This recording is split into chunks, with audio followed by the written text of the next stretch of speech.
দর্শক, আজকে যে বিষয় আলোচনা করতে চলেছি আপনারা নিশ্চয়ই থাম্বনেলটা দেখে অবশ্যই বুঝতে পেরেছেন যে কোন বিষয় আলোচনা করতে চলেছি।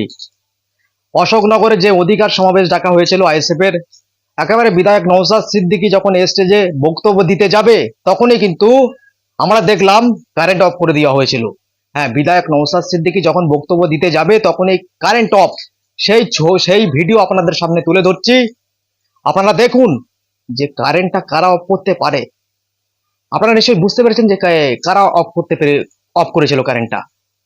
কেননা নওশাদ সিদ্দিকী বলে থাকে যে আমি কথা বলি পয়েন্টে পয়েন্টে, লাগে জয়েন্টে জয়েন্টে। তবে কি অশোকনগরে যখন বক্তব্য শুরু হওয়ার আগেই তারা বুঝতে পেরে গেছিল যে এই নওশাদ সিদ্দিকী পয়েন্টে পয়েন্টে কথা বলবে আর লাগবে আমাদের জয়েন্টে জয়েন্টে।